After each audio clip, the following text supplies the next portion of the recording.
e acendei neles o fogo do vosso amor. Enviai o vosso Espírito, e tudo será criado, e renovaremos. Deus que instruíste os corações dos vossos fiéis, com a luz do Espírito Santo, fazei que apreciemos retamente todas as coisas, segundo o mesmo Espírito, e gozemos sempre da sua consolação. Por Cristo Senhor nosso. Amém. Em nome do Pai e do Espírito Santo. Amém. Então, boa noite, gente. Vamos dar seguimento, então, à nossa formação nesse aspecto da liturgia. Aqueles que acompanham tanto a formação do aspecto da liturgia, quanto da parte ali sobre a parte familiar, a gente não teve, né, a formação, que na quarta-feira que ficou agendado, no caso na terça-feira, veio a falecer a mãe de um padre que é da minha turma, e o sepultamento foi lá em Miracema, então foi um pouquinho distante, tanto que eu cheguei aqui de volta do sepultamento, já era mais de 8 horas da noite, né? Então ficaria inviável, porque eu não tinha conseguido terminar de preparar, e também cheguei destruído, né? Dirigi voltando, estava chovendo, aquela coisa toda, né? Mas eu vou ver se essa semana eu consigo olhar bem o calendário de dezembro para marcar as duas formações, tanto a liturgia de dezembro quanto sobre o Manevite do Papa Paulo VI, que nós começaríamos a estudar naquela ocasião, tá bom? Bom, nós estamos na nossa terceira formação sobre a liturgia. Na primeira nós fizemos uma introdução geral e trabalhamos alguns aspectos ali bem introdutórios. Na segunda formação nós trabalhamos os ritos iniciais, a partir já do sinal da cruz até o hino do Glória. E hoje então nós vamos entrar na liturgia da palavra. Nós vamos entrar porque uma formação não basta, né? Quando eu pensei nas formações, a ideia era fazer uma sobre a liturgia da palavra. Mas quando eu comecei a estudar, não vai dar. Só hoje nós vamos passar da oração coleta e sobre as leituras, né? Como é que funciona, tudo mais. E encerramos com a programação do Evangelho, homilia, profissão de fé e as preces que ainda estão dentro da liturgia da palavra vão ficar para a segunda formação, porque senão ia ficar quase 60 slides tudo, né? Então, se com 25 slides a média é de 1h20 de formação, com 60 a gente ia ficar aqui até amanhã, né? Então, por isso, dividimos para poder ir com bastante calma, pegando todos os detalhes possíveis acerca da liturgia da palavra, tá bom? Vamos lá então. Então nós começamos, como disse, nós concluímos a formação passada falando sobre o hino do Glória. Fizemos até aquele estudo, né, de como ele foi se formando, cada parte do Glória, o que ensina, qual é a ideia de cada parte do hino do Glória. E começamos então hoje com a oração coleta. A oração coleta, na verdade, ela não é exatamente parte da liturgia da palavra. Ela exerce a função de transição dos ritos iniciais para a liturgia da palavra. Então, ela está ali no meio, mas ao mesmo tempo ela introduz, né, a liturgia da palavra. Então, ela de certa maneira faz parte, mas não é parte exclusivamente da liturgia da palavra. Então, essa é a ressalva inicial. Então, a oração da coleta está neste momento de transição entre os ritos iniciais da liturgia da palavra. Inserido na Santa Missa temos este caráter de oração chamado eucológicas, da qual a coleta é parte integrante, e ainda a oração sobre as oferendas e depois da comunhão. Estas conhecidas como eucológicas menores, visto que as maiores pertencem aos prefácios e preces eucarísticas e bênçãos solenes. Então, como eu já mencionei, a oração coleta ela é este momento de transição e ela faz parte dessas chamadas orações eucológicas, tá bom? Então, textos eucológicos. Vamos ver agora o que são estes textos eucológicos. vem do grego euké, que significa oração. E logia é estudo, ciência, tratado. Então, no sentido semântico da palavra, essa é a explicação. Portanto, seria o estudo da oração, mas usa-se também para o conjunto de orações de um livro litúrgico ou de uma celebração. A palavra, na sua semântica original, seria estudo sobre oração, mas dentro da realidade da liturgia, aplica-se aqui ao conjunto das orações de uma celebração, que é o nosso caso. Então, as orações eucológicas não são somente as da missa, são vários conjuntos de orações que estão ligados aos sacramentos ou aos sacramentais.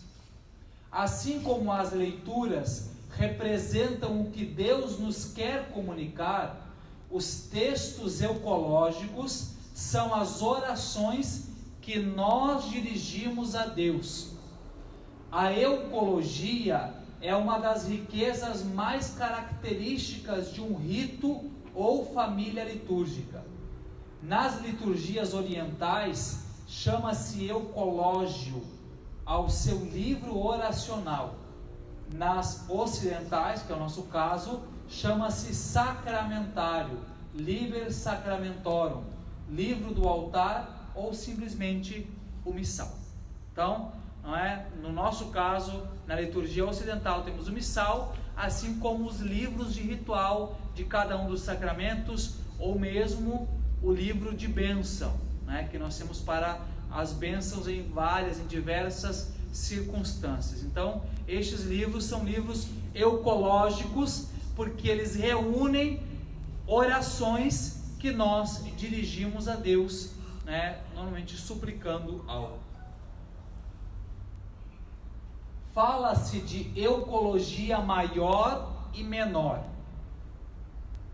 Letra A. A menor são as orações breves, no princípio da missa, no caso a oração coleta, depois do ofertório, oração sobre as oblatas, e no final da celebração, oração depois da comunhão. Assim como a fórmula conclusiva da oração universal na missa e as coletas dos salmos na liturgia das horas. Então, essas todas da missa, a oração coleta, a oração sobre as oferendas, a oração pós-comunhão, as orações que nós rezamos, aqueles que já rezaram ou rezam o breviário, a liturgia das horas, são as chamadas orações menores, ou a eucologia menor. A eucologia maior é sobretudo a oração eucarística, com o prefácio, com sua primeira sessão, as bênçãos solenes e as orações consacratórias dos vários sacramentos. Por exemplo, a oração sobre a água no batismo, sobre os óleos e o crisma na missa crismal, ou sobre os ordenados ou os noivos, que na verdade é a chamada bênção nupcial, não é? Então, essas são as orações eucológicas maiores, tá bom? Só para a gente fazer aí uma distinção. Encontraremos em todo texto eucológico um núcleo comum, que é o memorial das maravilhas de Deus, louvor e ação de graças, epíclise, que é a invocação ao Espírito Santo, e súplica pela igreja e pelo mundo. Estes elementos são conteúdos essenciais da oração, porém, se pode aparecer alguns outros elementos, assim como compreendemos que a oração não é somente diálogo com Deus, mas também com o mundo. Então, podem aparecer outros elementos, mas os essenciais são estes primeiros, colocados ali no primeiro momento. Eu gostaria aqui de chamar a atenção, inclusive porque vai aparecer depois, mais tarde, essa palavra epíclise, invocação do Espírito Santo. Na liturgia, a epíclise ela aparece sempre que se pede a Deus que Ele haja na matéria dos sacramentos. Então, se a gente olhar, todos os sacramentos têm uma epíclise. Eu vou citar aqui, aqui é mais talvez comum, que é a da missa, que é aquele momento onde o sacerdote estende as mãos e começa a dizer: enviai, Senhor, o vosso Espírito sobre essas oferendas. Então é a epíclise, está se invocando o Espírito Santo para que ele haja na matéria do sacramento. Por quê? Porque é ele quem faz acontecer o sacramento. Ou se não, por exemplo, aqueles que já foram a uma ordenação sacerdotal, na oração consacratória, que ela é extensa, ela é praticamente uma página do ritual, faz toda uma anamnese, toda uma recordação da história do sacramento da ordem, de como Jesus constituiu, e há um momento, e aí, no caso, por exemplo, das ordenações que Dom José ele preside, há um momento em que ele começa a cantar, ele canta mais ou menos umas 5 linhas, que é a epíclise. Enviai o vosso Espírito Santo sobre estes vossos servos, pedindo que o Espírito Santo imprima o grau da ordem naqueles que estão sendo ordenados. Isso acontece em relação também aos santos óleos, acontece também a invocação no sacramento do matrimônio, na crisma, antes de impor o santo óleo sobre aqueles que vão ser crismados, o bispo impõe as mãos, e invoca o Espírito Santo para que confirme aquelas pessoas na fé. Então, esta é a epíclise, tá bem? E é por isso que na missa, a gente vai voltar a isso mais à frente, quando estivermos estudando sobre a consagração, o momento correto de ajoelhar-se é na epíclise. E aí por isso que a gente tem que estar atento. Por exemplo, na oração eucarística número 2, a gente começa a oração, traça o sinal da cruz e imediatamente faz a epíclise. Na oração eucarística 1 não, o sinal da cruz é bem anterior. Então, domingo, embora, por exemplo, tenha sido uma confusão do coroinha em ter batido no momento errado, mas tem muita gente que, mesmo sem bater a sineta, ajoelha na hora do sinal da cruz. Não é neste momento, é na epíclise, é quando a gente estende as mãos assim, fixamente sobre as oblatas, sobre as oferendas, tá bom? A gente vai voltar a isso depois. Bom, então, em relação aos chamados textos eucológicos, está compreendido o que é? Sim. Tá bom, então vamos agora à oração coleta. Em seguida, então agora voltamos à instrução geral do missal romano. Em seguida, o sacerdote convida o povo à oração. Oremos, e todos juntamente com ele se recolhem uns momentos em silêncio, a fim de tomarem consciência de que se encontram na presença de Deus e poderem formular interiormente as suas intenções. Então o sacerdote diz a oração que se chama coleta, pela qual se exprime o caráter da celebração. Então, por que pelo qual se exprime o caráter da celebração? Vou usar o exemplo da missa de hoje. Era uma missa votiva a Nossa Senhora. Então, vai se exprimir que o caráter da celebração é mariano. Se fosse a celebração de um mártir, se falaria nessa realidade do martírio. Se é uma missa com casamento, se exprime a realidade do matrimônio. Se é uma missa de ordenação, se exprime o caráter do sacramento da ordem. Então, a oração coleta, ela tem essa característica. Ela exprime qual é o sentido daquela Santa Missa, se ela é votiva, se ela é do tempo comum, se ela é da quaresma, se ela é do advento, se ela é festiva, se ela é solene. Então ela exprime, ela dá o tom de qual é o caráter daquela celebração. Pode-se dizer que seu sentido e finalidade são: o sentido e a finalidade da oração coleta. Primeiro, o momento de silêncio deve servir para se fazer conscientes de estar na presença de Deus e formular interiormente as suas súplicas, aquilo que já foi mencionado. Então, esta oração expressa a índole da celebração, segundo a festa ou o tempo litúrgico que celebre. Costuma-se ser dirigida a Deus Pai por Cristo no Espírito Santo e sempre termina com uma conclusão trinitária. Deixa eu só voltar aqui um pontinho. Quando se fala dessa questão, especialmente do momento de silêncio, de se recolher, a gente tem que entender que o sacerdote, aquele que preside a missa, não necessariamente a gente pode dizer assim, simplesmente que é o padre que celebra a missa.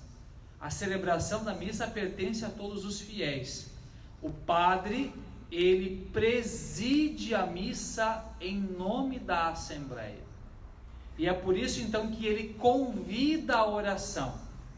Oremos. E é ele quem vai rezar a oração coleta. Mas quando ele convida a oração, ele está convidando a Assembleia para rezar junto.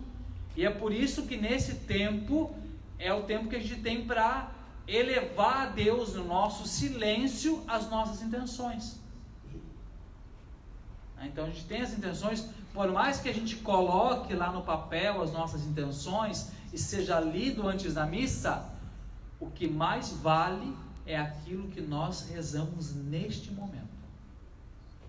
Porque nós estamos rezando como sujeitos do sacramento, como sujeitos da missa. Então este é um momento importante que a gente precisa dar valor, dar atenção, como nossa participação real na missa. Então vamos lá. É um modo de rezar que apresenta aproximadamente o caráter de um discurso público, oratio. O sacerdote a recita como porta-voz do povo, e é por isso que este é primeiro convidado para a oração. Então eu convido, o sacerdote convida, a gente formula, e quando o sacerdote reza aquela oração que está no missal, aí então ele está elevando a Deus a oração de todos. Então, aí a gente vai ter explicação no segundo parágrafo. De fato, a oração do dia é a oração com a qual o sacerdote recolhe. Por isso é a oração coleta, vem do verbo coletar. Recolhe a oração do povo que a antecede ou que é pressuposta e a leva para diante de Deus. Disso resultam também as várias particularidades do caráter dela e no modo como ela é introduzida. Antes de o sacerdote iniciar a oração, ele convoca a comunidade para a oração. Oremos, ou seja, vamos rezar juntos. Este é a expressão do convite. E aqui então, esse é o sentido da oração coleta e o modo como a gente deve vivenciar. E como disse um pouquinho atrás, ela termina com uma conclusão trinitária. Então, essa conclusão trinitária, ela pode variar no modo como ela é expressa. Então, existe uma regra, isso não é só em relação à oração coleta, todas essas orações eucológicas menores, elas têm um encerramento trinitário. Mas aí a ordem depende a quem ela se dirige em primeiro lugar. Então, por exemplo, quando se dirige ao Pai, sempre vai acabar assim: por nosso Senhor Jesus Cristo, vosso Filho, na unidade do Espírito Santo. Quando se dirige ao Pai, mas ao fim já menciona o Filho, quando na própria oração já mencionou o Filho, que convosco vive e reina na unidade do Espírito Santo, que convosco, Jesus Cristo, vive e reina na unidade do Espírito Santo. Isso é para não repetir a segunda pessoa, que é o Filho, já que ele já foi mencionado na oração. E quando se dirige ao Filho, quando a oração é dirigida a Jesus Cristo, vós que sois Deus com o Pai na unidade do Espírito Santo. Então a gente vê que essa conclusão, ela tende a sempre completar aquelas pessoas que não foram mencionadas durante a oração, para deixar bem claro que a oração ela é trinitária. Tá bom? Compreendido? Então, em relação à oração coleta, só para a gente encerrar aqui, o povo associa-se a esta súplica e faz sua oração pela aclamação, o amém. na missa diz-se sempre uma só oração coleta, ou seja, sem acrescentar outras. Então, em primeiro lugar, a Assembleia é convidada pelo sacerdote, oremos, formula a sua oração, né, apresenta diante de Deus, e o sacerdote recolhe pela oração feita todas essas orações. E a Assembleia, ela chancela isso, ela confirma isso pelo amém. Aqui deixa bem claro que só pode ser feita uma oração coleta na missa. Houve outros tempos, tradições que se fazia mais de uma, mas na atual circunstância é uma só, tá bem? No amém, o povo é mais uma vez convocado para confirmar a oração de seu porta-voz. Em todas as liturgias, esta palavra permanece sem tradução. Não há assim uma tradução direta, né? Justino, que é lá um padre da igreja lá do início, o reproduz como Theoto, assim seja, seria, né, a tradução. E parece que é isso que ela quer dizer neste lugar. Ela visa expressar que o povo concorda com a oração e o pedido sacerdotal. Então, a gente ouve ali o padre fazendo aquela oração, rezando, amém, assim seja. Nós concordamos com isso que está pedindo nessa oração. Bom, então, foram 10 slides só para falar da oração coleta. Tá bom? Agora a gente vai entrar, de fato, na liturgia da palavra, né? E a gente vê como a Santa Liturgia ela é rica. Então, se só para a oração coleta foram 10 slides, vocês imaginem quando a gente chegar, por exemplo, na oração eucarística, que tem uma riqueza de detalhes, de tradição, de formação. Então a gente vê que aquilo que a gente vivencia ali em uma hora tem uma tradição assim larguíssima, profunda. E inclusive em relação tanto a oração coleta como as outras orações que vêm depois, é um caráter muito forte na liturgia da palavra, é o caráter da unidade da igreja. Porque, por exemplo, domingo agora nós celebramos a solenidade de Cristo, o Rei do Universo. Aquela mesma oração que nós rezamos aqui, em todas as missas da nossa paróquia, foram rezadas no mundo inteiro. As mesmas leituras foram ouvidas no mundo inteiro. Então, a gente vê como a liturgia, ela tem uma capacidade de unir a igreja. Ou seja, a igreja no mundo inteiro, do Papa Francisco, que estava lá na Ásia fazendo a visita apostólica, aos grandes centros urbanos, as igrejas no interior, nos confins, estavam todas fazendo a mesma oração. É uma só súplica que sobe a Deus. Então a gente vê aí como a liturgia ela tem esta força de unidade. Vamos então à liturgia da palavra. A instrução geral do missal romano número 55. A parte principal da liturgia da palavra é constituída pelas leituras da Sagrada Escritura, com os cânticos intercalares. São seu desenvolvimento e conclusão a homilia, a profissão de fé e a oração universal ou oração dos fiéis. Então, que ele introduz tudo o que é a liturgia da palavra.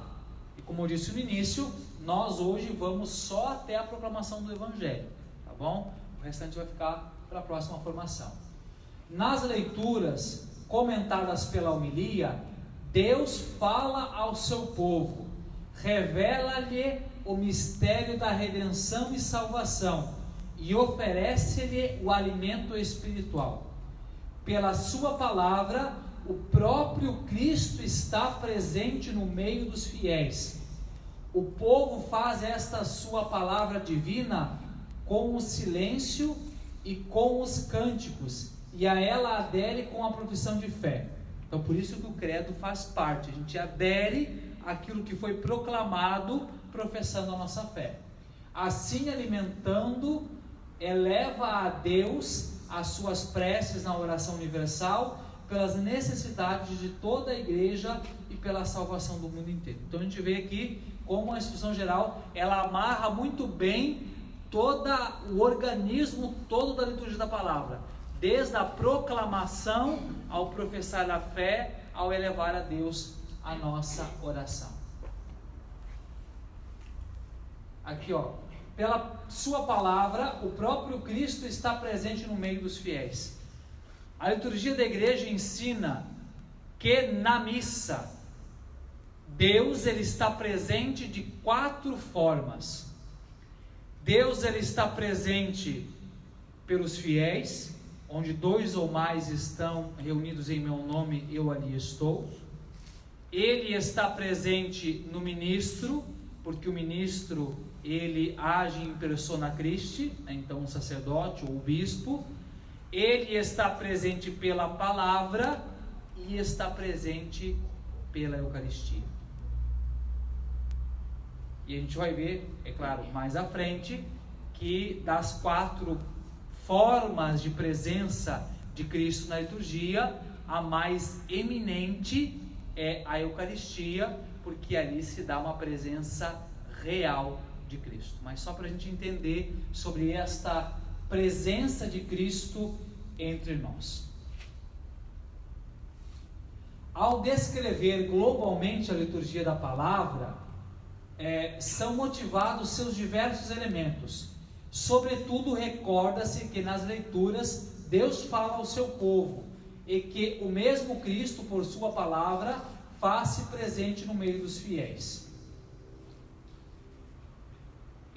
Se não me falha a memória agora, não sei se eu li em outro lugar ou se vai estar no slide posterior, aqui entra um detalhe que é importante, acho que está nos slides depois, mas eu vou falar agora para garantir, né? É Deus que fala através da sua palavra, por isso não é permitido substituir as leituras na missa por outros textos.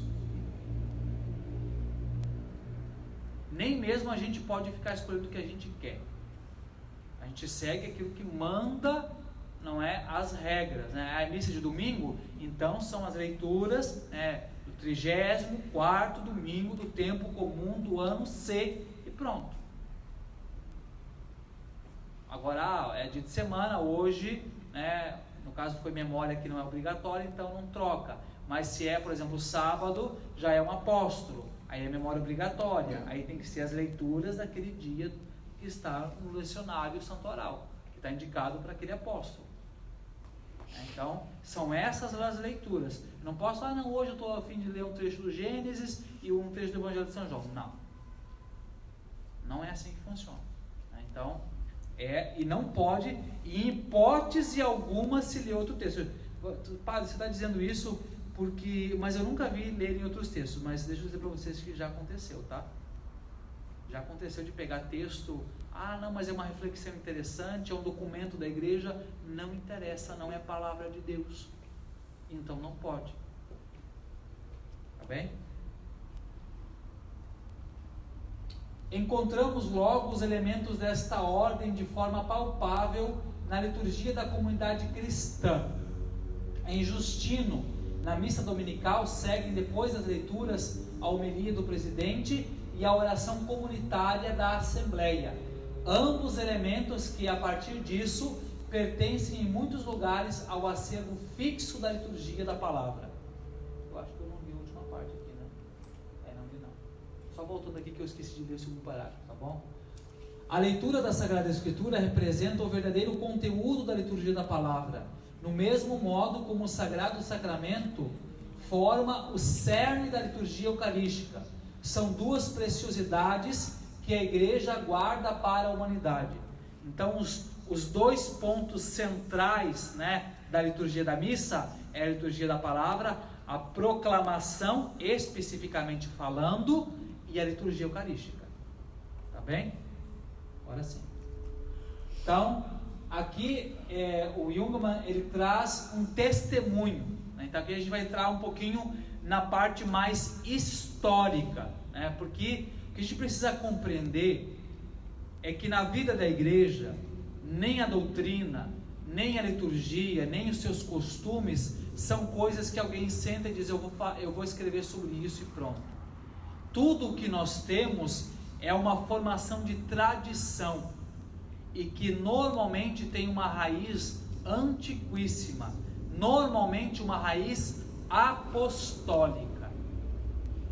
Então, sempre se a gente vai investigar o aspecto histórico, a gente começa com, por exemplo, o rito que nós temos hoje, a gente vai indo, a gente vai chegar, no mínimo, ao período apostólico, se não a tradições do Antigo Testamento que permaneceram, mas que para nós vieram porque a igreja primitiva, ou seja, a igreja do período apostólico, assumiu para si aquilo que era judaico, né? Então a gente precisa compreender isso também.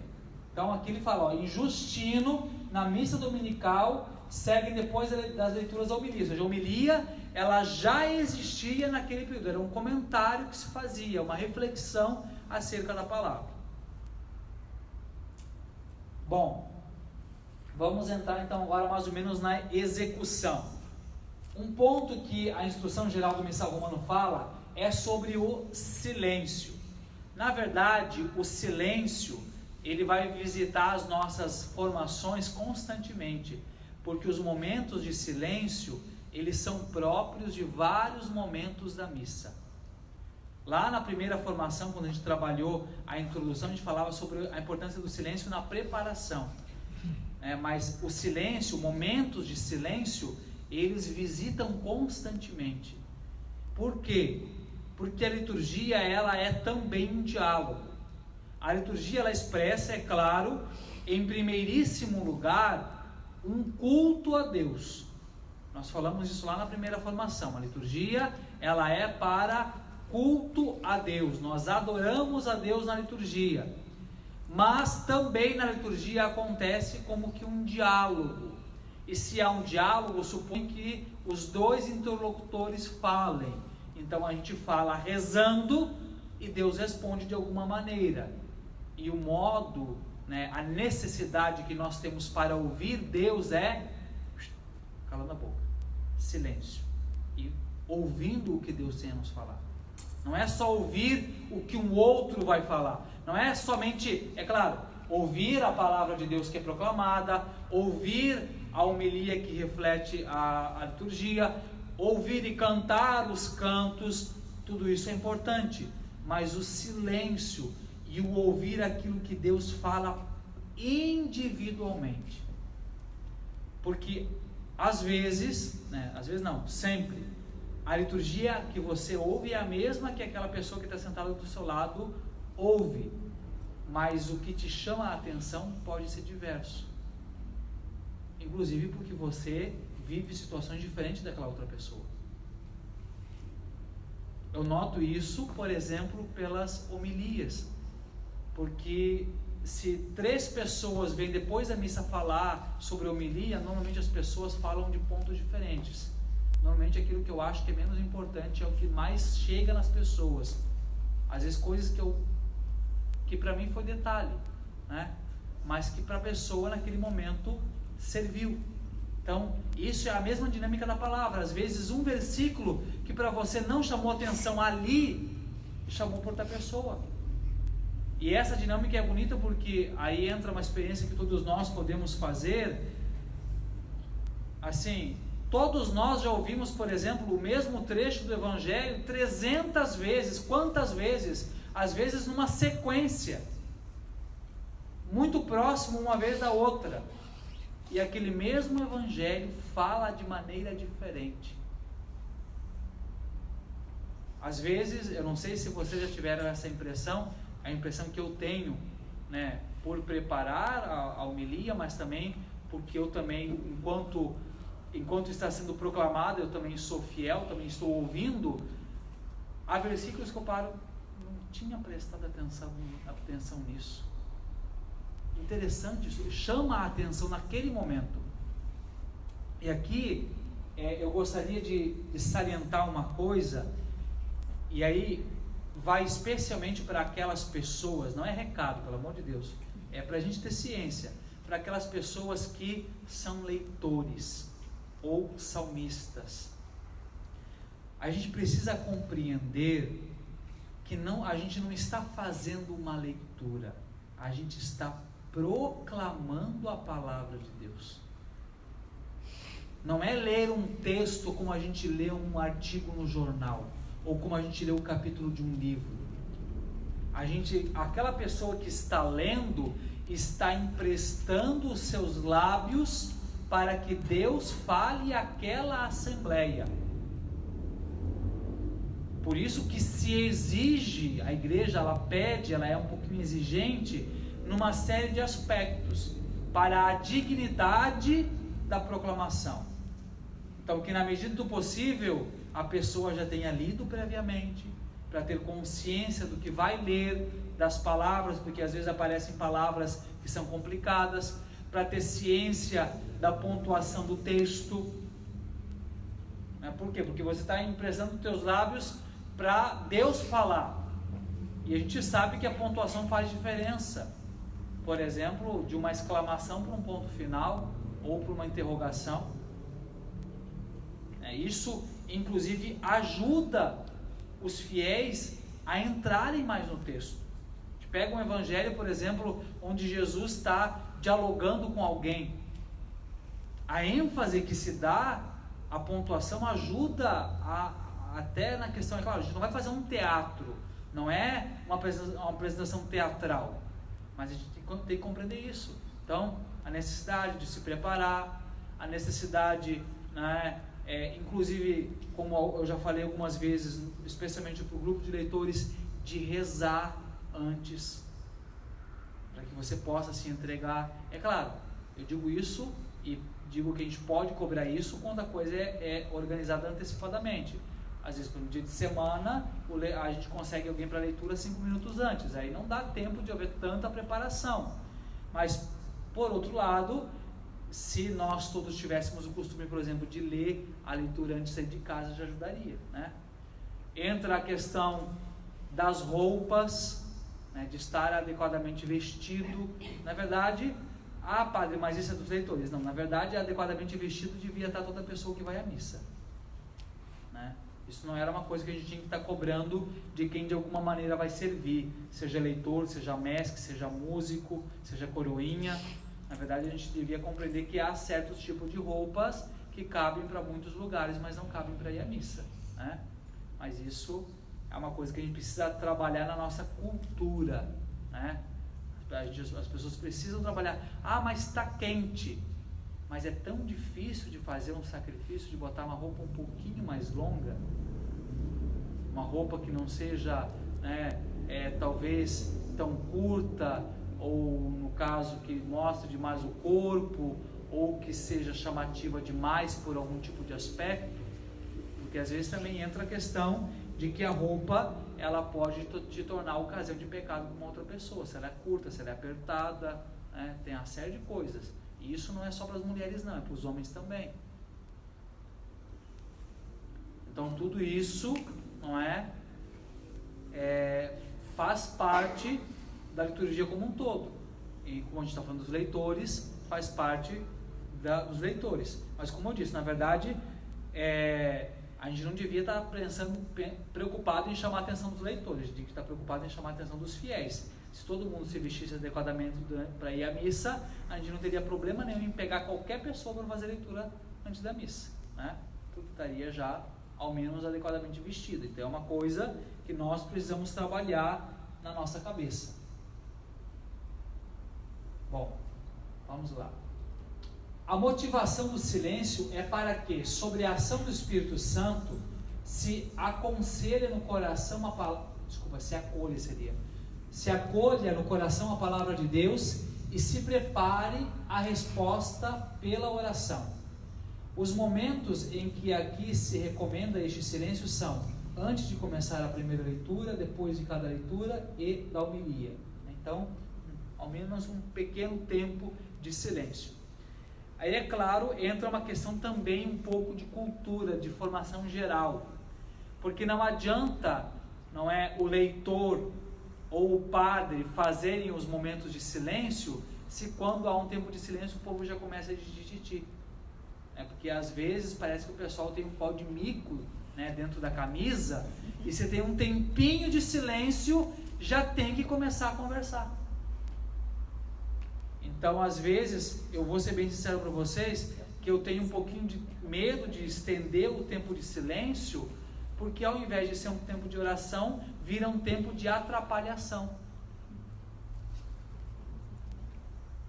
Porque se é para ter um tempo que era para ser de silêncio, e o povo começa a conversar, é melhor tocar a liturgia logo. Não sei se o meu pensamento está certo ou não, mas é essa a impressão que eu tenho às vezes. Parece que as pessoas estão sempre muito ligadas, nem é um 220, é um 440, que não pode ter um tempinho vago que já tem que, já chegam que conversam durante os ritos, Porque uma coisa em relação a essa questão do silêncio, e isso é uma questão universal, eu já falei na primeira formação, e vou falar hoje, vou falar quando às vezes for preciso, a gente precisa compreender, entrou na igreja, é para falar com Deus. A gente só vai falar com outra pessoa aquilo que é o estritamente necessário. Com licença. Alguma coisa que você precise saber ou falar naquela hora. Mas não é para ficar fazendo comentário, perguntar. Deixa para conversar depois. Depois da missa você pode tranquilamente. Mas o problema é que depois da missa, o povo sai disparado. Fica um pouquinho mais. Imagina que a gente tem um pátio enorme, dá para ficar todo mundo no pátio conversando. Bastante tempo se quiser. Então, a gente precisa compreender isso. Dar a cada momento da liturgia aquilo que é importante. Por quê? Porque quando a gente não faz esses silêncios, a gente deixa de ganhar, porque a gente deixa de ouvir a Deus, e ainda por cima a gente está atrapalhando os outros. Eu estou falando isso também, vou deixar bem claro, em relação aos adultos. Porque várias vezes o pessoal fala, padre, porque tem criança bagunceira. Criança é criança e não adianta. E aí é uma opinião particular, eu prefiro criança fazendo bagunça dentro da igreja, dentro da missa, do que criança não vindo na igreja. Algumas pessoas já até falaram, padre, podia ter uma sala para as crianças ficar durante a missa. Bom, isso é uma ideia protestante. Quem começou isso foi a igreja batista, essas mais modernas, Aí tem a salinha das crianças. Mas a questão é que, primeiro, para eles culto não é preceito. Missa para nós, de domingo, e solenidade é preceito. E como é que depois você vai dizer para a criança, quando ela entrar na catequese, que ela tem que ir na missa, se os pais até ela entrar na catequese, botaram ela numa salinha? Qual é o sentido disso? Por que a missa é tão importante e eu não ia antes? Não, tem que ir sim, tem que participar. Mas não entende, mas está ali vendo. Então, se o fundão da igreja vira uma mini creche, paciência. A gente também tem que... Aí tem gente que, mas atrapalha muito. Eu não me desconcentro em nada com criança. O que me desconcentra é adulto fazendo bagunça na missa. Aí me desconcentra. Porque adulto tem uma coisa chamada uso da razão. Então está fazendo de propósito. Então acho que os adultos, antes de reclamar das crianças, deviam reclamar dos adultos que fazem bagunça e que falam dentro da missa.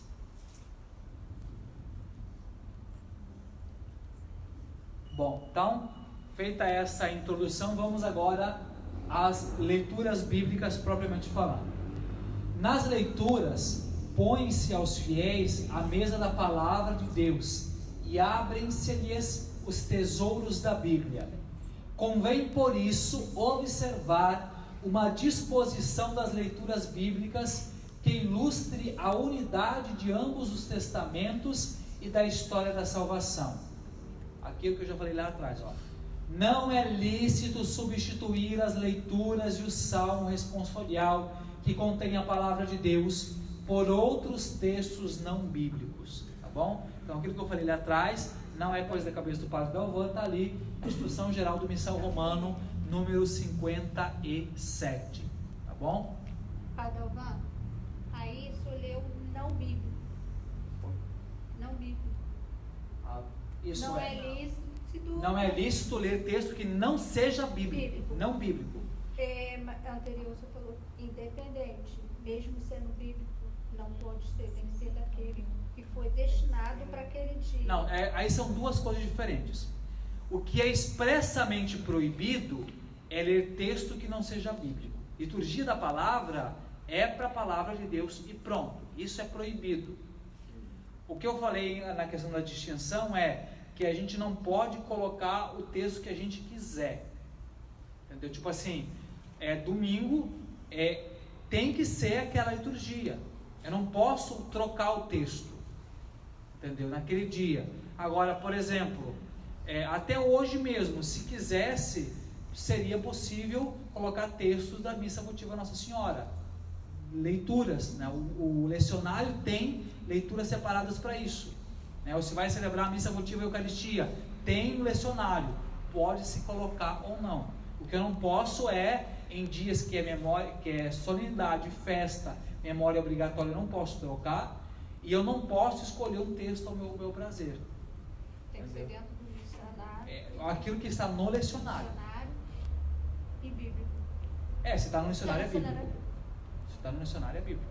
Tá bom? A história da palavra de Deus na liturgia.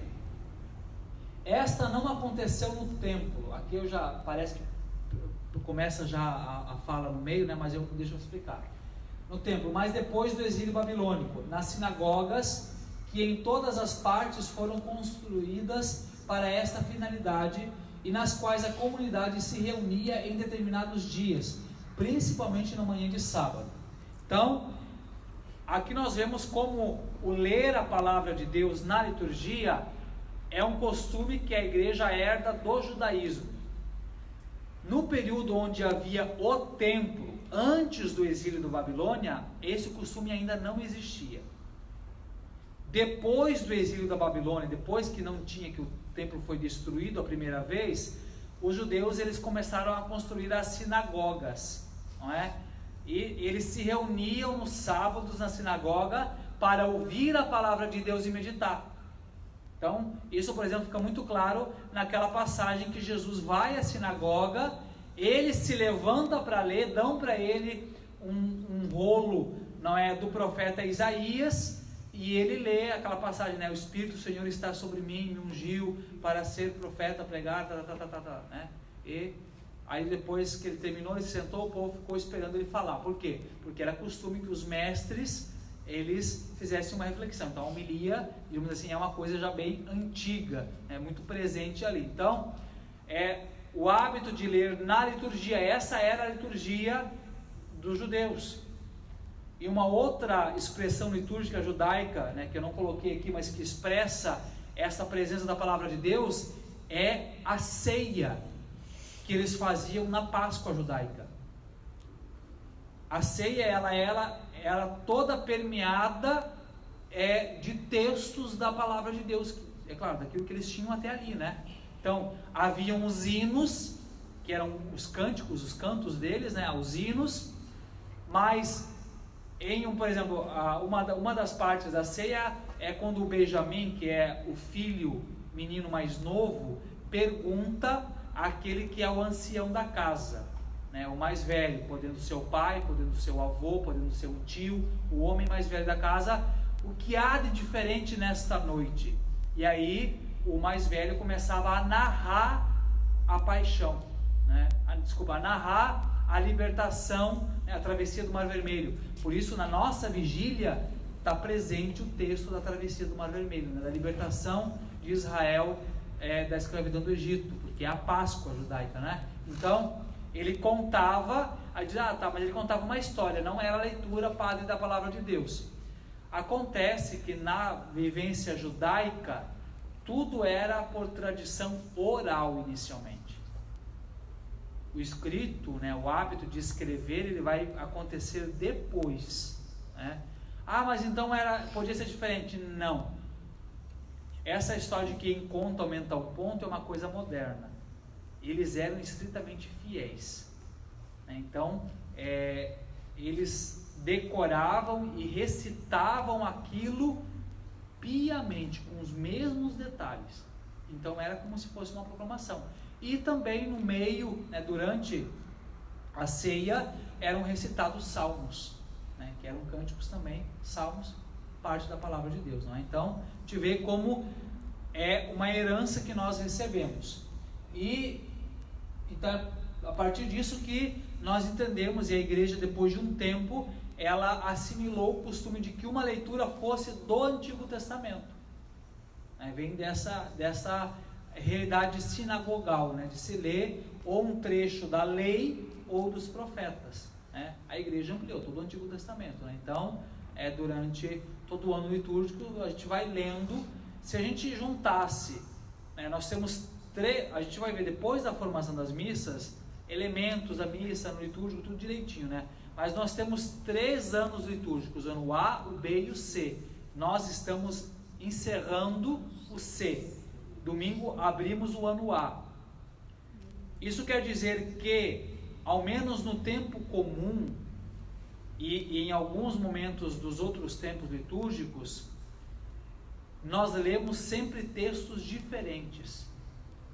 De maneira que, se a gente pegasse e juntasse durante 3 anos litúrgicos, a gente ouve na liturgia praticamente toda a Bíblia. Eu estou falando aqui não só do domingo, estou falando dos dias de semana também.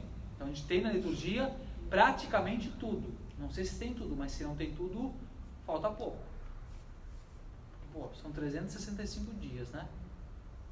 E repetido por 3 vezes, então aí são 1000 e alguma coisa de dias, né? Então se lê bastante, né?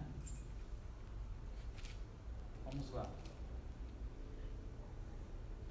Pois cada vez que se leem as palavras dos apóstolos e os relatos dos evangelhos, são anunciadas pela igreja como nova mensagem à comunidade dos fiéis reunida em nome de Cristo. Ou seja, cada vez que se lê, e aqui entra uma questão importante da liturgia como um todo, que nós precisamos compreender, é que a liturgia, por ser uma ação divina, e é por isso que eu dizia lá na primeira formação, que nós recebemos de Deus o modo como nós devemos prestar culto, e esse é o modo mais correto de prestar culto, é o modo que Deus nos dá, é compreender que a liturgia é algo que Deus nos dá, e se Deus nos dá, há uma específica.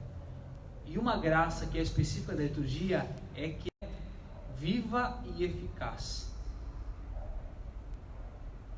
Aquele comentário que eu fiz agora há pouco, né? A gente pode ouvir na liturgia várias vezes o mesmo texto, mas a gente sempre acaba pegando alguma coisa diferente. Então, mesmo que a gente ouça a mesma coisa, não é a simples repetição de um texto, mas é Deus falando de uma outra maneira para a gente.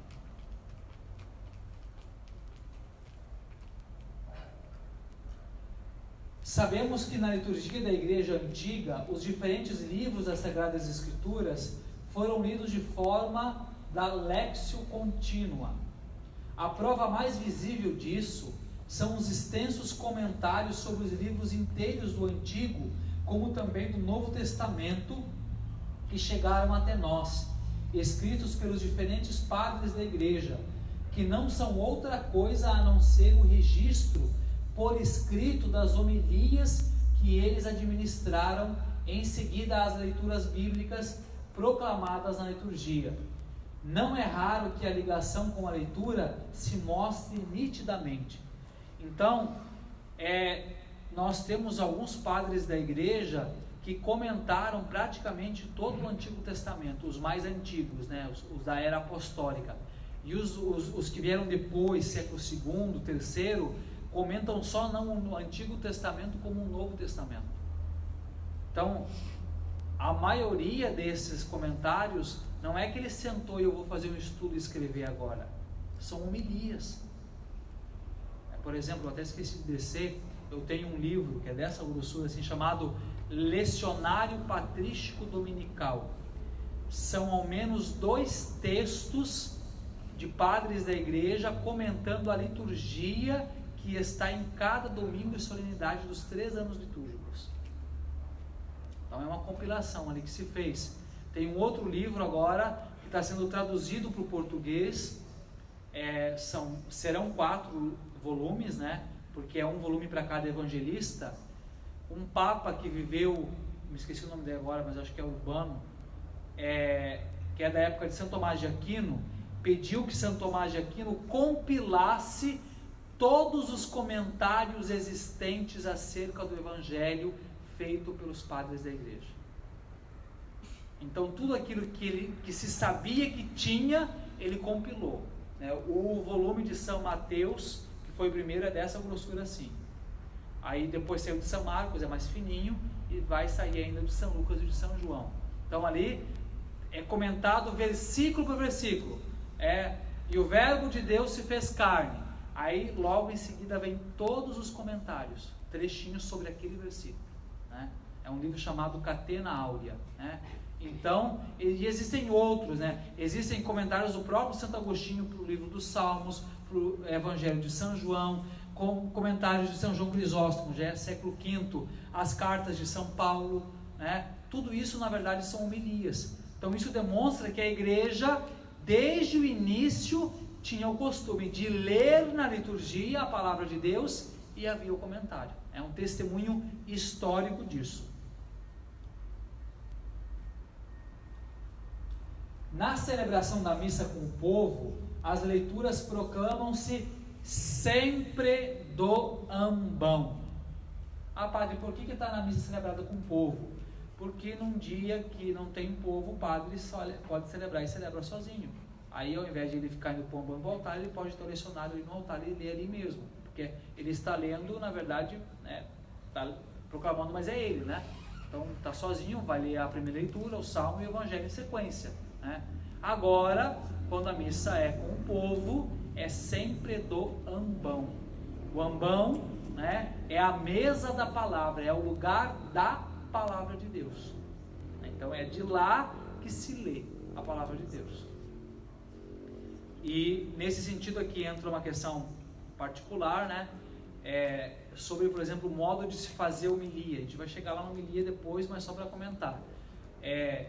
Como eu ao menos compreendo, a homilia ela é a meditação da palavra que foi proclamada, eu prefiro fazer homilia sempre do ambão, embora a regra litúrgica permita que seja feita ou na frente do altar, ou na sede, ou caminhando, né? Pode até, se quiser descer, como alguns padres costumam fazer. Liturgicamente não está errado esses modos, né? Eu só estou dizendo assim, a minha compreensão, eu prefiro fazer porque o ambão é o lugar da palavra de Deus. Então me parece que assim é um modo de visivelmente eu deixar bem claro que o que eu estou fazendo é meditando a palavra de Deus. Eu não estou fazendo qualquer tipo de comentário, não é qualquer palestra, não é qualquer outra formação, né? Segundo a tradição, a função de proferir as leituras não é presidencial, mas sim ministerial. Por isso, as leituras são proclamadas por um leitor, mas o evangelho é anunciado pelo diácono ou por outro sacerdote. Então, deixando bem claro aqui, a função de proferir as leituras não é presidencial, não é do presidente, é ministerial, é daquele que é leitor, com exceção do evangelho. Então, a primeira leitura, o salmo, e a segunda é ministerial. Se, porém, não estiver presente o diácono nem outro sacerdote, leia o evangelho o próprio sacerdote celebrante. Então, por isso, assim, numa missa onde tem o diácono, vai ser o diácono que vai proclamar o evangelho, é a função dele. Pode ter bispo, pode estar o papa, é do diácono essa função, né? Numa missa não tem diácono, mas tem outro padre, é função dele, não é do presidente. O presidente só proclama o evangelho quando ele está sozinho, né? Como acontece, por exemplo, normalmente nas nossas missas dominicais. E se também faltar outro leitor idôneo, o sacerdote celebrante proclama igualmente as outras leituras. Então, não está proibido que o padre faça todas as leituras. Já aconteceu isso comigo. Voltando ao anterior, o senhor disse que é função do diácono Proclamar o evangelho. Que nem no crisma, às vezes, quando o bispo está, que tem o senhor, tem o bispo, ou em outras comunidades. O diácono sempre faz o evangelho. Por quê? Porque a função dele. É a função dele, está atrelado ao ministério diaconal. É norma da igreja? É regra da igreja. Porque o diácono, aí a gente volta lá nos Atos dos Apóstolos, quando iniciou o ministério diaconal. Foi aquele consenso que houve entre os apóstolos, que eram poucos, de que como está lá crescendo o número de fiéis, eles já não davam mais conta de tudo, né? Então eles tinham que anunciar o evangelho, celebrar a Eucaristia, cuidar da necessidade dos mais pobres, e aí que eles dizem, achamos por bem, né, escolher dentre os irmãos, alguns, né, que já estejam mais aptos, para o cuidado da mesa e do anúncio do evangelho. Não falam da missa, porque a missa é restrita ao presbítero, ao padre, né? Então, ali na natureza, na instituição do diaconato, é que nasce essa questão. O evangelho é prerrogativa do diácono, assim como a Eucaristia é prerrogativa do sacerdote e do bispo. Então, faz parte da essência do ministério dele. Tá bom? Então aqui, né, estava falando, se já aconteceu num lugar onde, tipo assim, ninguém queria ler, ninguém, não lê, vai o padre. Pronto, vamos embora, né? Ou às vezes o que eu faço não tem duas pessoas, a mesma pessoa que faz a primeira leitura faz o salmo, se for domingo tiver que fazer a segunda leitura, faz a segunda leitura, né? O ideal é que seja uma pessoa para cada, mas se não dá, não dá. Depois de cada leitura, aquele que a lê profere a aclamação. É palavra do Senhor, sempre lembrando, né, as leituras, porque às vezes tem gente que acha que fica nervoso e sai uma palavra da salvação na história, né? A palavra da salvação é do Evangelho. Ao responder-lhe, o povo reunido presta homenagem à palavra de Deus recebida com fé e espírito agradecido, né? Então, palavra do Senhor, Graças a Deus. Então é um agradecimento pela palavra que foi proclamada ali. Vamos lá, Salmo responsorial. A primeira leitura é seguida do Salmo responsorial, que é parte integrante da liturgia da palavra e tem por si mesmo grande importância litúrgica e pastoral, pois favorece a meditação da palavra de Deus. O Salmo responsorial corresponde a cada leitura e habitualmente toma-se do lecionário, né? Então, nosso lecionário está bem organizado. Primeira leitura, Salmo, segunda leitura. Normalmente, na verdade, isso acontece com os 4 textos. A primeira leitura, o Salmo, a segunda e o Evangelho. Eles têm sempre um fio, alguma ideia que percorre eles. Alguma coisa que fez com que eles fossem escolhidos para estar ali, né? Especialmente quando é uma festa, uma solenidade, né? Vamos pegar, por exemplo, 12 de outubro, a Senhora Aparecida, Rainha Esther, primeira leitura, é um tipo da Virgem Maria. Depois o Salmo, né? À vossa direita se encontra a Rainha com vestes esplendentes de ouro de Ofir.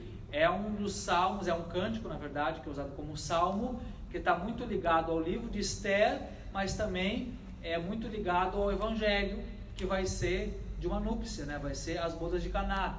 E depois vem a segunda leitura, Apocalipse 12, um grande sinal visto do céu, um tipo apocalíptico da Virgem Maria. Então a gente vê como são colocadas as leituras, por quê? Porque é um dia dedicado à Virgem Maria, né? Então há um fio condutor entre eles, sempre. E o Salmo, né, vamos aqui voltar, o Salmo, ele está ali para ajudar. A gente acabou de ouvir a primeira leitura, né? Seja aí no dia de semana, que é uma leitura e um Salmo, ou no dia de domingo, que vai ter uma segunda leitura. Então, o Salmo, ele é um cântico, na verdade, ele é um hino, né? Eles são poesias. E a poesia, assim, ela não é feita diretamente para ensinar como é uma carta ou como é um profeta. Ela está ali para ajudar a meditar. Então, a função mesmo do Salmo é ajudar a gente a assimilar aquilo que a gente ouviu, né? E permanecer ali também para nos ajudar a assimilar aquilo que ainda vai vir. Convém que o Salmo responsorial seja cantado, pelo menos no que se refere à resposta do povo. Aqui a gente está falando da liturgia dominical. Então, não que a gente tem que todo dia cantar, ao menos na liturgia dominical, ao menos o refrão. O salmista ou cantor do salmo, do ambão ou de outro sítio conveniente, recita os versículos do salmo. Toda a assembleia escuta sentada ou de preferência nele participa de modo costumado com o refrão, a não ser que o salmo seja recitado todo seguindo sem refrão. Então pode-se fazer assim também, o salmo ser recitado inteiro, tá bom? Desde o século III, simultaneamente com a perda da estima de hinos extra-bíblicos, ou seja, hinos que não são bíblicos, acontece um imenso crescimento no uso de salmos bíblicos. E o contraste com aqueles hinos levou também a dar mais valor à sua característica de serem cânticos. No século IV, encontramos o cântico de salmos explicitamente atestados também na celebração das leituras da liturgia da palavra, a saber, no modo responsorial, que era o costume geral. Então, a gente vê como já no século III, né, então, ano ali de 200 em diante, já começou a se usar mais salmo do que outros, né, outros hinos. E no século IV, ou seja, do ano 300 em diante, só salmos, né? Aí mais abaixo aqui, ó. Nas homilias de Santo Agostinho, ficamos conhecendo o canto responsorial dos salmos, como ele é praticado entre as leituras em seu pleno vigor. Ele menciona o salmo que, abre aspas, escutamos ser cantado e ao qual respondemos. A homilias de Santo Agostinho, a homilia em que ele fala isso, né?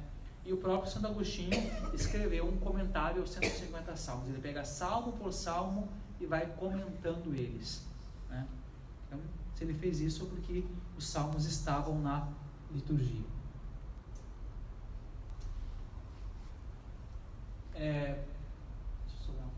Deixa eu só voltar uma coisa aqui que eu não comentei. Quando o senhor fala que o salmo pode ser lido direto, mas o refrão ele entra no início e no final. Sim. Somente, né? Ele não é intercalado para cada estrofe o refrão. O refrão vem antes, eu acho que assim, salmo todo, no final o refrão novamente. Isso. Isso ou também sem o refrão no final. Totalmente sem refrão. Direto, né? Mas a gente segue o que o lecionário coloca e para nossa situação ele coloca sempre com a repetição, né? Em relação à segunda leitura, só para não passar em branco, né, porque a gente falou, né, da origem sinagogal do hábito de ler a palavra de Deus, se relata, eu não coloquei aqui porque eu não achei nenhum texto, mas eu lembro que quando eu estudei liturgia e Sagrada Escritura, o padre, o professor falava, né, especialmente o professor que nos deu aula dos escritos paulinos, que as epístolas, né, as cartas de São Paulo, elas começaram a ser lidas na liturgia desde o início, né? Então o que acontecia? São Paulo passava, ou um dos outros apóstolos também, né? Tem as cartas de São Pedro, de São Judas, enfim, de São João. Eles passavam evangelizando, fundavam uma comunidade e depois iam para outro lugar, né? E continuavam evangelizando. E as cartas, na verdade, é uma maneira que os apóstolos tinham de continuar acompanhando aquela comunidade, especialmente para resolver treta, né?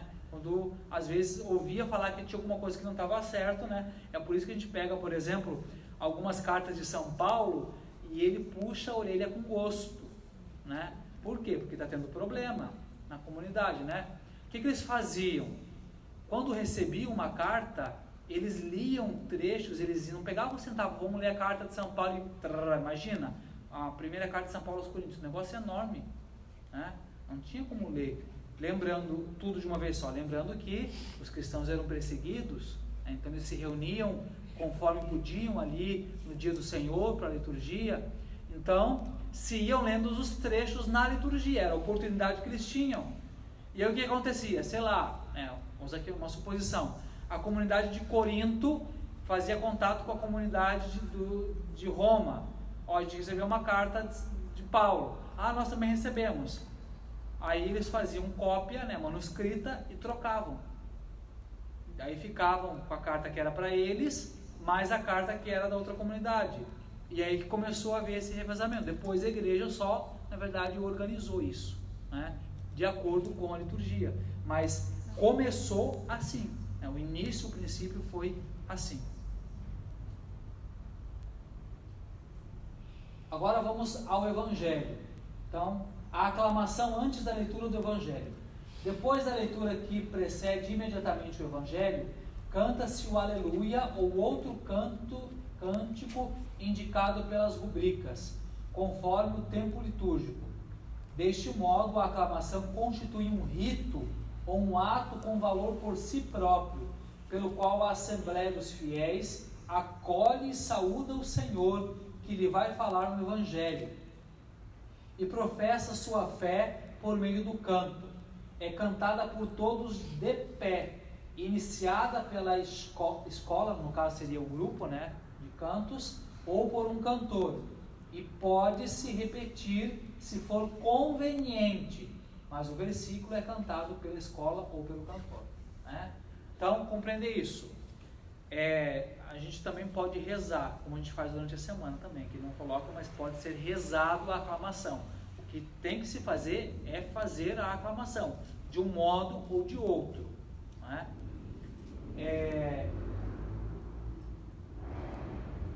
O Aleluia canta-se em todos os tempos fora da quaresma, tá bom? Os versículos tomam-se do lecionário ou do gradual. O gradual é um livro que existe de liturgia, mas a gente pega mesmo do lecionário, aquele refrãozinho, aquele versículo que vem ali, canta aleluia, aleluia, aleluia, repete o refrão, a aclamação correta seria essa, Na quaresma, em vez do aleluia, canta-se o versículo antes do evangelho que vem no lecionário. Também se pode cantar outro salmo ou trato, como se indica no gradual, mas é nesse livro de liturgia, o gradual romano. Então, só voltando aqui um pouco, fala que pode se repetir se for conveniente. O que é esse se for conveniente? Por exemplo, no dia que a missa é solene e vai pegar o evangeliário lá, e vai usar incenso, aí demora mais, aí repete para dar tempo de chegar no lombão e ficar tudo certinho, Agora, às vezes o ministro, o padre, o diácono já chegou no lombão, não tem por que repetir. O canto de aclamação, nesse dia, ele deve acompanhar o rito. Se já acabou, se já chegou até o lombão, não tem mais procissão, não tem porquê, Aqui eu vou aproveitar, já que eu falei em procissão, para falar de uma coisa polêmica. Na liturgia, não há previsão de procissão com Bíblia. Na liturgia, o único momento que há previsão da entrada é do evangeliário na procissão de entrada. Se houver diácono ou se o acólito pode levar e depositar em cima do altar. Então, entrar lecionário antes de começar a primeira leitura, entrar a Bíblia, isso na liturgia da igreja não é previsto. É como costuma falar um liturgista da nossa diocese, um corpo estranho dentro da liturgia. Tá bem? Então, só para deixar claro que não há previsão. Estou falando isso que eu nunca deixei fazer e o pessoal fica mirando de cara torta porque eu não deixo fazer. Olha, se não está na liturgia, eu não tenho obrigação de deixar fazer. Você está falando isso no mês de setembro, Não só em setembro, em outros momentos também. Mas o pessoal cisma em fazer em setembro, Então, até mesmo porque o mês de setembro é uma coisa assim, como é que eu posso? Extra liturgia. É diferente, por exemplo, agora que o Papa instituiu o terceiro domingo do tempo comum como o domingo da Palavra de Deus. É diferente porque é uma instituição oficial da igreja. O mês de setembro é uma coisa da CNBB. É uma coisa assim, como é o mês da missão, entendeu? Ah, então a gente vai fazer missão só em outubro? Não, aí a gente tem que ser missionário o tempo inteiro. Ah, então a gente vai dar valor à palavra de Deus só em setembro? Não.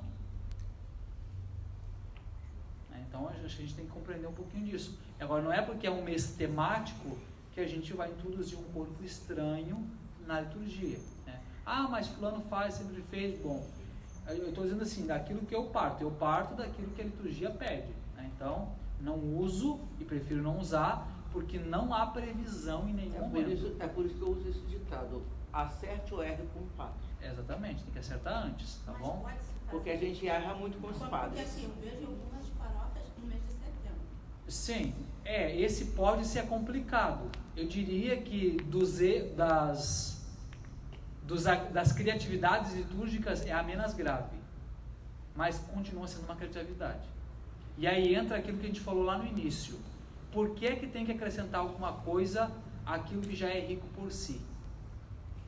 Gravidade, você falou de gravidade. Porque existem Gravidade. eu digo assim, porque existem outros corpos estranhos que são mais graves na liturgia do que uma procissão com a Bíblia. Entendeu? Existem abusos litúrgicos que são profanações.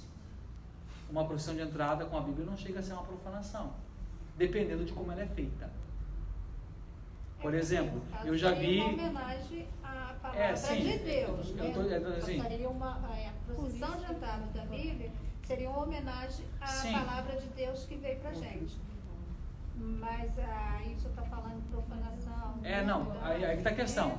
Tudo bem, é uma homenagem à palavra de Deus, mas eu acho que seria melhor homenagem se a gente estudasse mais ela em casa e ouvisse ela melhor. Agora, quando eu falei de gravidade, é porque, por exemplo, eu já vi vídeos, graças a Deus não vi ao vivo, procissão de entrada, onde entra a palavra de Deus dentro de uma abóbora, chega lá na frente e joga a abóbora no chão e tira a Bíblia. Isso é uma profanação com a Eu não palavra. acredito que Acontece muito isso. Tá bom? Entre outras profanações em relação à própria Eucaristia. E aí, padre, Entendeu? Aí só para concluir, são corpos estranhos da liturgia que não só são estranhos, mas são profanações. Aí a gente se forma, busca querer aprender o certo, Uhum. mas em determinados momentos o certo fica guardado e a gente tem que praticar aquilo que não é o certo. E muita gente que não sabe que não é o certo fica na dúvida. O que é liturgia, afinal de contas? Entendeu? Uhum. Aí quando chega um padre que é totalmente litúrgico, é uma polêmica. Pois é, mas uma aí está a questão. Aí quando alguém chega perto e fala alguma coisa, é polêmico. Entendeu? Polêmico, mas acho que a melhor resposta é sempre essa. Se você sabe o que é, a liturgia prevê assim. Pronto. Mas o outro padre faria. Bom, lamento falar, assim, não quero diminuir, a gente não vai diminuir as qualidades de outros, mas está errado. Porque assim, a gente também tem que tirar, agora eu vou falar pela autoridade padre, não é porque é padre que a gente vai passar a mão se está fazendo coisa errada. Se está fazendo coisa errada, está fazendo coisa errada e ponto final. O padre não é dono da liturgia, ele não pode sequestrar a liturgia para ele. Mas para a gente bater peito com um padre, nós temos que ter plena conhecimento de liturgia. Então, tem que conhecer, porque a questão para você questionar um padre, você tem que chegar para ele e mostrar, Tem que ter tá aqui, conhecimento. tem que estar aqui. Aí, ele pode não concordar, mas ele não vai estar com a razão. Apesar que tem padres que eu vou lhe contar, é melhor sair de perto dele, Então, porque ele até humilha o evitar fiel confusão. ali, né? Ele Mas, até pisa. Então, eu sei, mas aí Ele gosta de aparecer. Aí é uma falta de formação humana do sujeito, né? Que não sabe ouvir, Parece ser que corrigido, o povo bate né? palma. Pois é, mas aí a questão é assim, vamos ser sinceros, já que a gente está tocando na ferida, né? Vamos ser sinceros. Porque O problema é que a maioria dos padres, eles gostam de fazer abuso litúrgico, porque a maioria do povo bate palma e elogia. Então, para massagear o ego dele, ele continua abusando da liturgia. E não faz formação como o senhor está fazendo. Porque também não sabe. Porque fazer condenação é apontar uma arma para você, né? Se amanhã depois eu der uma furada na liturgia, qualquer um de vocês está aqui, padre, isso aí Mas acredito que a maioria dos padres não tem formação litúrgica. Mas eu, desde que eu frequento aqui, tem formação litúrgica. Tanto tinha aqui como na São Sebastião. Ficava aberto para o pessoal fazer. Mas as pessoas que não procuravam. Sim, a questão assim, Sempre Estou teve colocando que formação. você celebra a liturgia conforme você. o problema é que a chamado formação às por vezes Deus. ela pode ser conveniente, né? Olha, Eu vou ser bem sincero assim, ó. caso, minha quase Não. pessoa tá passando. Não, tudo bem. Eu era digo que eu já vi padre que formações. faleceu.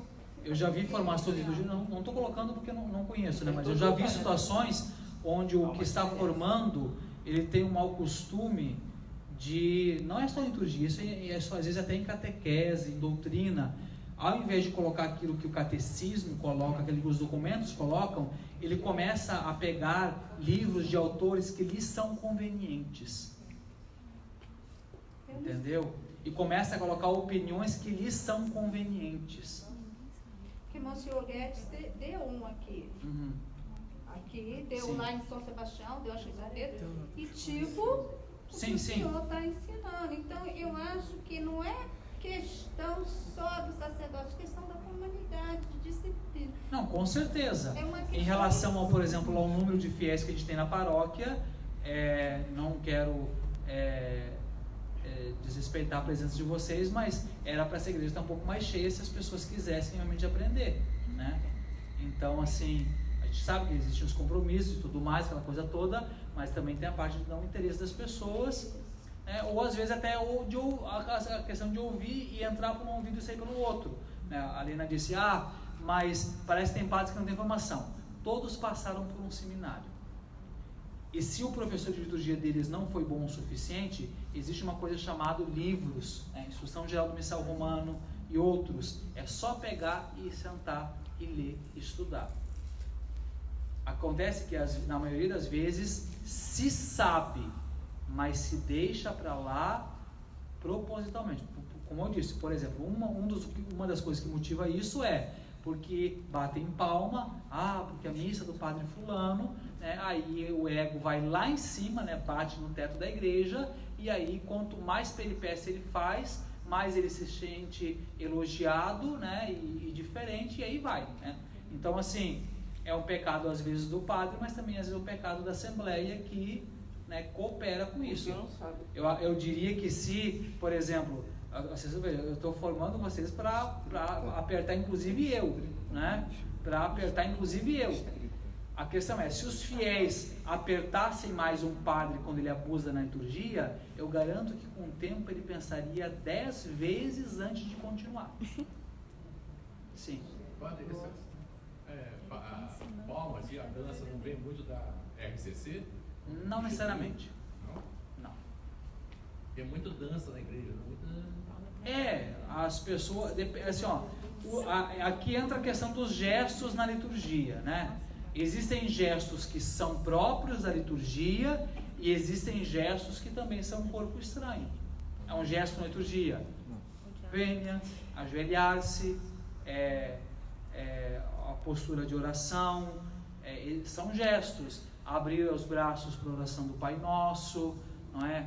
Todos esses são gestos que fazem parte da liturgia.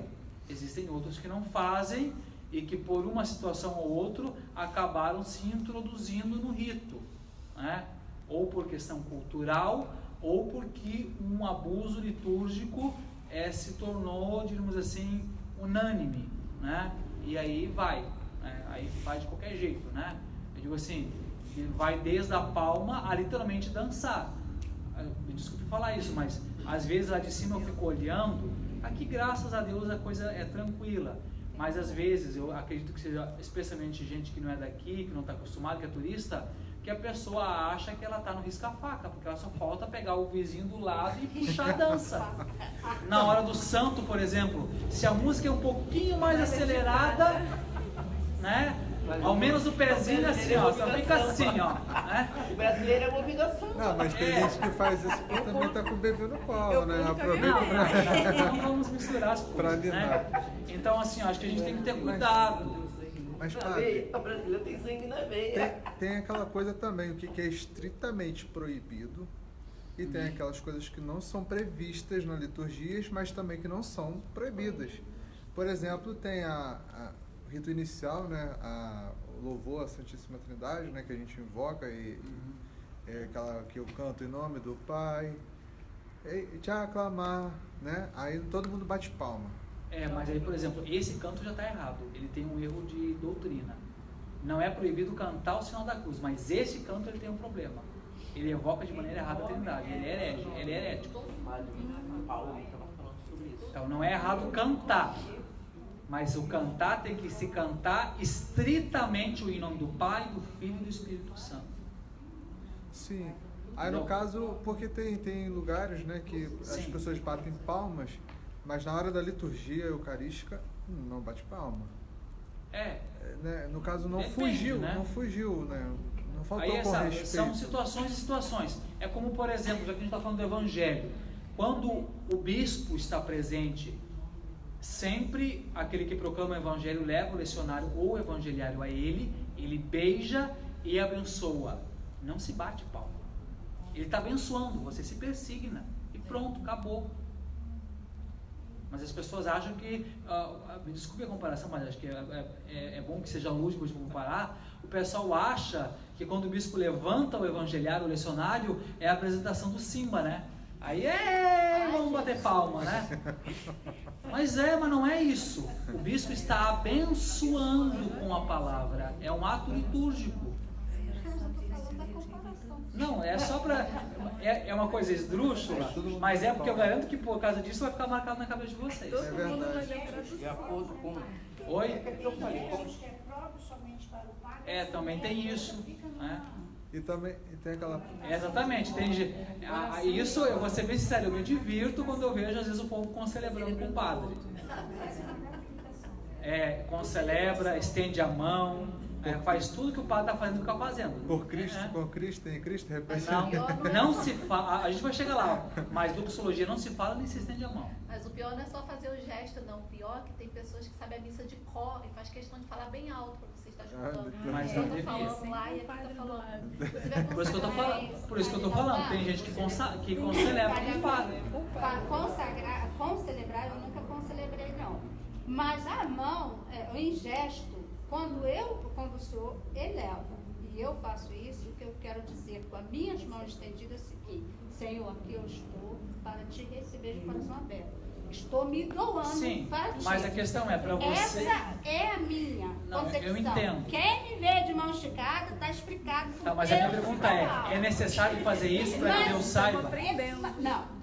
Mas se o senhor está vendo lá em cima, eu não estou nem aí se o senhor está vendo. Eu sei que Mas aí que está a questão. O problema não é o padre que está vendo, o problema é Deus que está vendo. Não, mas eu estou conversando com ele e nós dois. Não, você está justificando, aqui, justificando um corpo estranho que você introduz. Não, eu faço o gesto mesmo, faço meu diálogo com Deus. É meu diálogo com Deus. É o que eu estou dizendo. Eu me disponho ali. Mas Senhor, é necessário? aqui. Pra mim é. Tem certeza? Pra mim é. E se você não puder fazer não isso? Sei, nunca fiz. E se acontecer alguma coisa que te impedir de fazer O isso? senhor perdeu os braços? Não sei, não seja tão dramática assim também, né? Mas a gente tem que pensar que a questão é a seguinte: será que você, agora vamos, já que a coisa é polêmica, então vamos lá. Vamos lá. Será que você não está pegada demais a esses gestos? Não sei, padre. Deixa que eu me conheça. Porque a questão é, intimidade por que eu exemplo, tenho com ele. eu já falei para vocês na primeira formação, um padre ele não tem o direito de na liturgia introduzir coisas porque ele acha melhor, porque não tem direito, e também entra o lado da espiritualidade, que assim, quando a gente abre mão de colocar o que é nosso, a gente está sacrificando. Isso não serve só para o padre, isso serve para todos nós. Então a gente também tem que aprender que às vezes abrir mão de uma coisa que parece ser muito boa e tudo mais, é um sacrifício que espiritualmente gerará em nós, talvez, espiritualmente, um fruto muito maior. Eu sei que desde que eu me conheço como gente, sempre foi assim. Tudo bem, mas isso não quer dizer que isso esteja certo. Tá bom? Ok, em relação à aclamação. Em relação à proclamação do Evangelho, existem ritos, sinais que acompanham, né? Então, aqui estamos pensando numa missa solene, né? Numa missa com tudo, né? Para poder passar todos os elementos. Então, começa o canto de aclamação. Começando o canto de aclamação, imediatamente se fica em pé. Isso é uma coisa, inclusive, não tem nenhum acólito aqui hoje, né? Mas tem mestre, mas os acólitos eu tenho que puxar a orelha deles. Eles não ficam sentados esperando o padre se levantar. Todo mundo se levanta. O único que normalmente acaba esperando um pouquinho, porque, por exemplo, quando é a missa com incenso, tem que esperar para depositar o incenso, é o que está presidindo. E se tiver algum outro ministro ordenado junto com ele, acompanha. Mas só o ministro ordenado, o restante todo mundo de pé imediatamente. Coroinha, mestre, acólito, tá bom? Porque geralmente a gente fica sentado esperando o senhor levantar. Não. Tá errado, então. De pé. Tá bom? Começou a aclamação, se fica de pé, aí então, se tem o incenso, né, as coroinhas vão entrar, vai se depositar o incenso, não é? Você já deve ter observado, onde se deposita 3 colherinhas, uma em honra a cada pessoa da Santíssima Trindade, né? Se dá a bênção sobre o incenso, porque não é só uma resina cheirosa, é algo que é um sacramental, né? Oi? É muito cheirosa. Não, o seu problema não é com o cheiro, o seu problema é com a fumaça, né? Mais uma vez, o sacrifício. Então, aí se deposita o incenso e também pode-se fazer o uso das lanternas ou até de castiçais, né? Que são luzes que acompanham esse momento. Aí até só para a gente entender aqui, né, ele cita uma fala que seria, né, indiretamente de São Jerônimo. Levar luz à frente do Evangelho é o antigo costume cristão geral. De fato, já Jerônimo atesta, São Jerônimo no caso, né? Atesta que é costume em todas as igrejas do Oriente acender luzes quando o Evangelho está a ponto de ser lido, até em plena luz do dia, para assim expressar a alegria. Então, voltando só um pouquinho, se a missa é solene, tem incenso e tudo mais, tem o bispo e tem o diácono, aqui eu copiei tal e qual está no missal, tá bom? Aqui é o rito mesmo, ó. O diácono que vai proclamar o Evangelho, inclinando-se diante do sacerdote, ou no caso do bispo, pede a bênção em voz baixa. Então, pense numa missa que está o diácono Marcelo aqui. Ele normalmente vem os coroinhas, eu coloco o incenso, aí ele vem na minha frente e se inclina assim. Nesse momento ele baixinho diz isso: dá-me a tua bênção. Aí o sacerdote também em voz baixa diz: o Senhor esteja em teu coração e em teus lábios, para que possas anunciar dignamente o Santo Evangelho, em nome do Pai, do Filho e do Espírito Santo. Tá bom? Se não houver diácono, o sacerdote inclina-se diante do altar e reza em silêncio. Então por isso que quando vamos pensar na nossa missa aqui, eu venho para o altar, me inclino, normalmente encosto a ponta dos dedos assim, ou se não na missa de semana eu vou na frente, me inclino, eu estou fazendo essa oração aqui, ó. Ó Deus Todo-Poderoso, purificai o coração e os lábios para que eu anuncie dignamente o Santo Evangelho. Então é uma oração que se dirige, né? Aí por que, só para a gente entender, por que aqui eu venho lá atrás do altar e lá na outra igreja eu vou pela frente? Porque lá tem o sacrário na nave. Então, para mim não ficar de costas para o sacrário, eu vou para frente do altar. Mas a oração se faz voltada para o altar. Porque durante a missa, o centro são as 2 mesas, o altar e o ambão. Aí, só para não ficar de costas, eu prefiro ir pela frente, né? Tem que fazer oração, faz normalmente, tá bom? O diácono pede a bênção aqui, só para a gente entender aqui. O diácono pede a bênção aos presbíteros, aos bispos, cardeais e ao papa. Então o diácono, se ele tiver, vai pedir a quem estiver presidindo, independente de quem seja. Os presbíteros pedem a bênção aos bispos, cardeais e ao papa, né? Óbvio. E os bispos e cardeais só pedem essa bênção ao papa, né? Então, se for numa missa que está o papa e não tem diácono e não tem padre, porque assim, quem vai proclamar o evangelho também é por hierarquia, não tem diácono e não padre. Se não tem padre, é só aí vai ser o bispo. Tá bom? O Evangelho. A leitura do Evangelho constitui o ponto culminante da liturgia da palavra. Deve ser-lhe atribuída a maior veneração. Assim o mostra a própria liturgia, distinguindo esta leitura das outras com honras especiais, quer por parte do ministro encarregado de anunciar e pela bênção e oração com que se prepara para o fazer, quer por parte dos fiéis que com as suas aclamações reconhecem e confessam que é Cristo presente no meio deles que lhes fala, e por isso escutam a leitura de pé, quer ainda pelos sinais de veneração ao próprio evangeliário, né? Então, por isso o uso do incenso quando é o evangelho, por isso as lanternas acompanhando, né? Todos os sinais mostram, né, o destaque do evangelho. Não copiei aqui, mas até o comentário do Adrasalbo na instrução fala, né? Inclusive por isso que o evangelho ele é posto para ser proclamado por último, né? Então isso na verdade conota a importância, né? Ele estar por último. Por exemplo, é por isso que na procissão de entrada quem preside vem por último, né?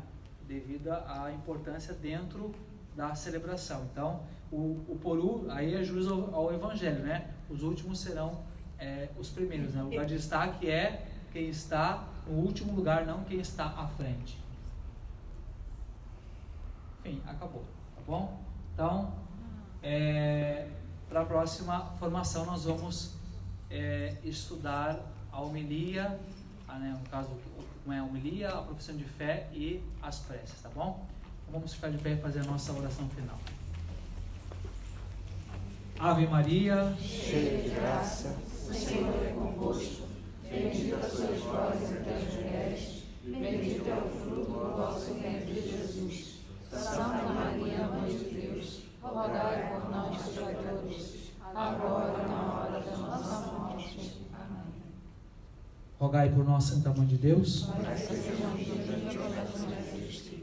O Senhor esteja convosco. Está no meio de nós. Pela intercessão da bem-aventurada Virgem Maria e de São José, seu castíssimo esposo, abençoe-vos o Deus Todo-Poderoso, Pai, Filho e Espírito Santo. Amém. Uma boa noite a todos.